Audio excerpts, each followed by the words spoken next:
navješćujem puće kršćanski. Vjermo se kralju Betlemu, rodi nebeski. Hvaljen Isus i Marija, sretan vam Božić. Došli smo kao i svake godine u posjet vaše obitelji kako bismo uz ministrante donijeli blagoslov u vašu kuću. Božićni blagoslov je znak proslave Božića u svakoj obitelji. Kao što se dijete Isus rodilo u Betlehemu, tako želimo da po Božoj riječi i po molitvi Bog se rodi i u vašoj obitelji i u vašoj kući. Kad bi barem svaka kuća i svaki stan bile jaslice koje bi primile Boga. U ime Oca i Sina i Duha Svetoga. Amen. Mir kući ovoj. I svima koji prebivaju u njoj. U ovim božićnim blagdanima slavimo rođenje Isusa Krista, Boga i čovjeka. Bog u obličju čovjeka boravio je među ljudima. Po ovome posjetu službenika crkve, Krist ulazi u vaš dom da vam donese mir i radost. On će vam navijestiti radosnu vijest spasenja u riječi Božoj i okrijepiti vas po molitvi crkve za blagoslov vaše obitelji. Pripravimo stoga svoja srca da bismo po Duhu Svetom mogli čuti riječ Kristovu i primiti okrepu njegova blagoslova.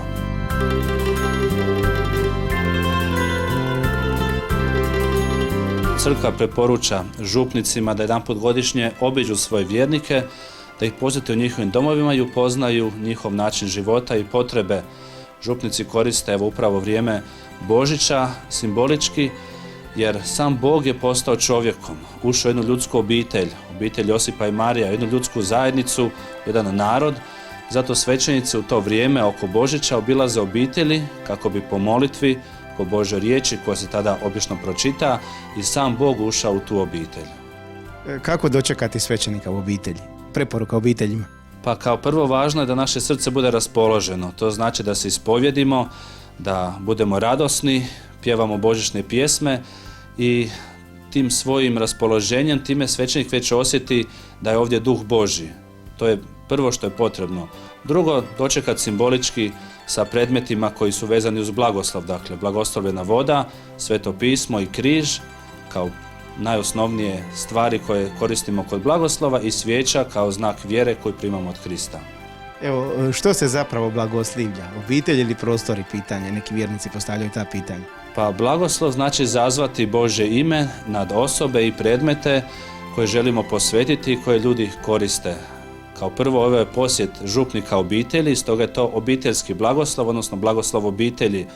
Želja je da u tom trenutku cijela obitelj bude na okupu, koliko je moguće, i da zajedno molimo i za svoje preminule i za svoje planove u budućoj godini. Na drugom mjestu je blagoslov predmeta, odnosno stana i kuće u kojoj ta obitelj boravi. Braćo i sestre, Isus Krist svojim je rođenjem u ljudskoj obitelji posvetio obiteljski život. Molimo da blagoslovi vašu obitelj te je obdari čvrstoćom u vjeri, mirom, slogom, ljubavlju i napretkom. Zavapimo, Gospodine, usliši nas. Gospodine, usliši nas. Gospodine, tvoje rođenje u obitelji Marije i Josipa očituje dostojanstvo obiteljske zajednice. Daj da poštujemo svoje obiteljske veze i obiteljske veze svih ljudi, molimo te. Gospodine, usliši nas. Ti si po volji očevoj pripadao ljudskoj obitelji. Daj da i mi u svojim obiteljskim dužnostima gledamo Božju volju i tako ih prihvaćamo. Molimo te. Gospodine, usliši nas. Tvoja sveta obitelj živjela je od rada. Daj da i ova obitelj može sebi radom osigurati život i napredak. Molimo te. Gospodine, usliši nas. U vječni pokoj primi sve preminule i drage pokojnike ove obitelji. Molimo te. Gospodine, usliši nas. Oče naš, koji jesi na nebesima, sveti se ime Tvoje, dođi kraljevstvo Tvoje, budi volja Tvoja, kako na nebu, tako i na zemlji. Kruh naš svagdani daj nam danas i otpusti nama duge naše, kako i mi otpuštamo dužnicima našim, i ne uvedi nas u napast, nego izbavi nas od zla. neka vas blagoslovi i čuva svemogući Bog, Otac i Sin i Duh Sveti. Amen. Ostanite u miru. Bogu hvala.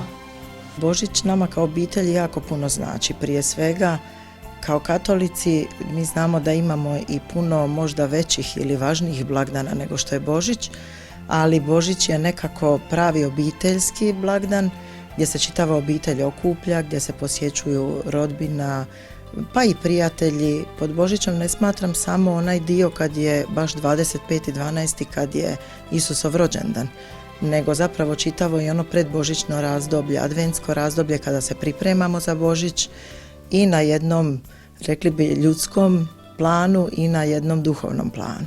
Ja i moj brat Luka idemo u katoličku školu i ja kao ministrant imam svoje obaveze i tako se svakog jutra dižem na zornicu, pomažem fra Ivanu što mu treba pomoć, dolazim na ministranske sastanke, a i svakako dolazim na nedjeljne mise.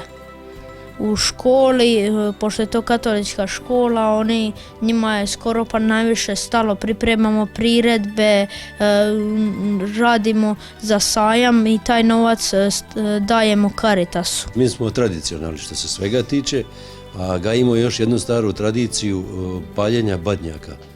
Znači u večer prije badnjaci se donose u kuću, pali se, tako da cijela obitelj se skupi i zajedno, kad smo sa roditeljima i roditelji i svi, cijela obitelj, i onda se molimo.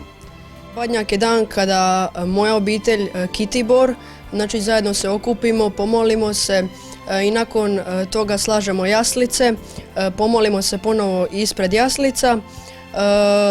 Božić za ovu obitelj znači puno toga, zato što mi smo veoma bliska obitelj i molimo se svaki dan. Naravno, ja i moj brat, odnosno sva djeca ovoga svijeta, uz sve te molitve i običaje kićenja bora, volimo također i poklone koje nam donosi mali Isus na Božić.